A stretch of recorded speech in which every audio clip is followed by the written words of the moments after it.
झारखंड में पहले चरण के तहत 43 सीटों पर 13 नवंबर को पड़ने वाले वोट के पहले वोटर्स को लुभाने के लिए सियासी पार्टियां लगातार कशमकश कर रही थी, ताबड़तोड़ चुनावी रैलियां कर रही थी। 2024 के चुनाव में रिकॉर्ड संख्या में यहां पर महिला प्रत्याशी मैदान में अपनी किस्मत आजमा रही हैं।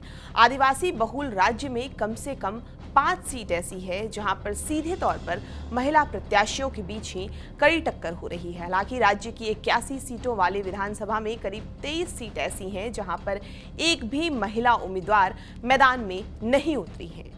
पहले चरण में 43 सीटों में 12 ऐसी सीटें हैं, जबकि दूसरे चरण में 38 में से 11 सीटों पर महिलाओं ने अपनी उम्मीदवारी नहीं ठोकी। खास बात है कि इस बार राज्य में रिकॉर्ड 128 महिलाएं चुनावी मैदान में हैं।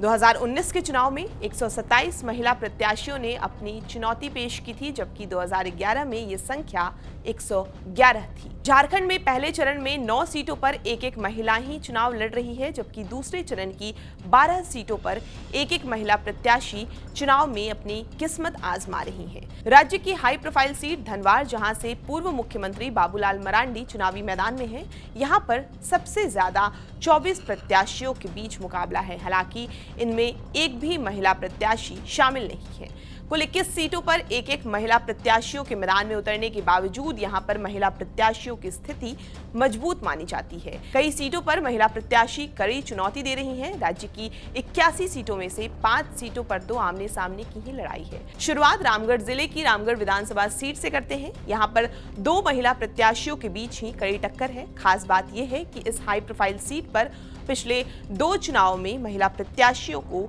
जीत मिली है। बाबूलाल मरांडी इस सीट पर एक बार जीत हासिल कर चुके हैं। कांग्रेस की ओर से ममता देवी मैदान में है, जबकि एनडीए गठबंधन की ओर से ऑल झारखंड स्टूडेंट यूनियन ने सुनीता चौधरी अपनी चुनौती पेश कर रही हैं। दोनों के बीच 2019 के बाद फिर से टक्कर होने वाली है। फिलहाल यहां पर सुनीता चौधरी ही विधायक हैं। 2019 में भी इन्हीं 2 प्रत्याशियों के बीच कड़ा मुकाबला हुआ था। कांग्रेस के टिकट पर ममता देवी को जीत मिली थी, लेकिन 2023 में आपराधिक मामले में दोषी ठहराने की वजह से वो अयोग्य घोषित कर दी गई, जिससे यहां उपचुनाव कराना पड़ा। ऑल झारखंड स्टूडेंट यूनियन की सुनीता चौधरी विजयी हुई।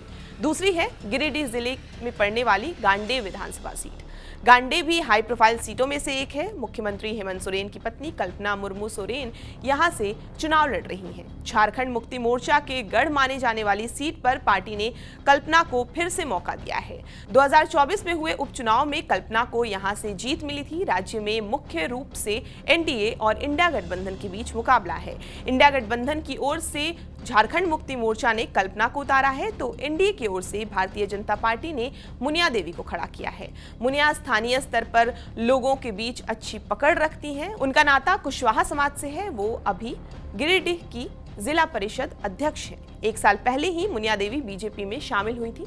साल 2010-11 में वो पंचायत चुनाव में जमुआ पूर्वी भाग से जिला परिषद की सदस्य चुनी गई थी। फिर वो जिला परिषद की अध्यक्ष बनी। साल 2022 में वो फिर जिला परिषद के लिए चुनी गई और जिला परिषद की अध्यक्ष बनी।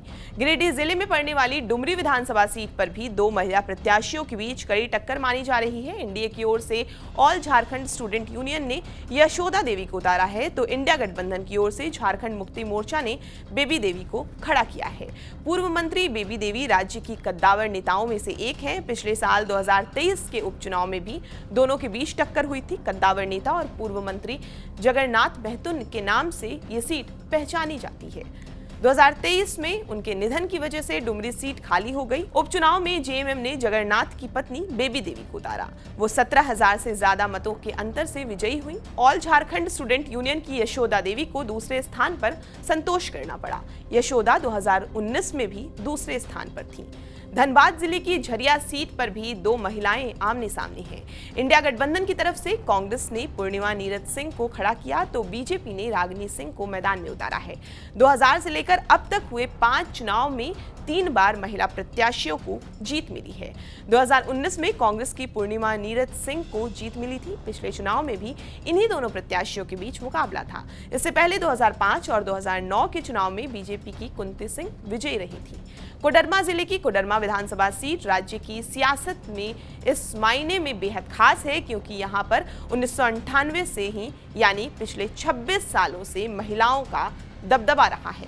1998 के उपचुनाव के बाद 2000, 2005, 2009, 2014 और 2019 के चुनाव में महिला प्रत्याशियों को जीत मिलती रही है। खास बात है कि यहां पर 2 महिला प्रत्याशियों अन्नपूर्णा देवी यादव और नीरा यादव को ही जीत मिली है। 2024 के चुनाव में बीजेपी ने नीरा यादव को लगातार तीसरी बार मैदान में उतारा है। 2014 और 2019 के चुनाव में वो आसान मुकाबले में जीत हासिल कर चुकी हैं और अब उनकी नजर जीत की हैट्रिक पर टिकी हुई है। इंडिया गठबंधन की ओर से राष्ट्रीय जनता दल ने यहां से अपना प्रत्याशी बदलते हुए सुभाष यादव को खड़ा किया, लेकिन निर्दलीय प्रत्याशी के रूप में शालिनी गुप्ता के मैदान में उतरने से मुकाबला दिलचस्प हो गया है। शालिनी ने 2019 के चुनाव में ऑल झारखंड स्टूडेंट यूनियन के टिकट पर चुनाव लड़ा था, लेकिन वो तीसरे स्थान पर रही थी।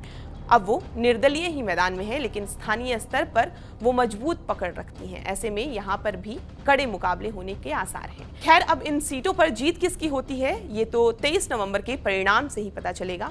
ये रिपोर्ट आपके लिए लिखी थी सुरेंद्र कुमार वर्मा ने। आपको ये पूरी जानकारी कैसी लगी हमें कमेंट करके जरूर बताएं और बिहार झारखंड की तमाम खबरों के लिए आप हमारे साथ बने रहें और देखते रहें TV9 बिहार झारखंड।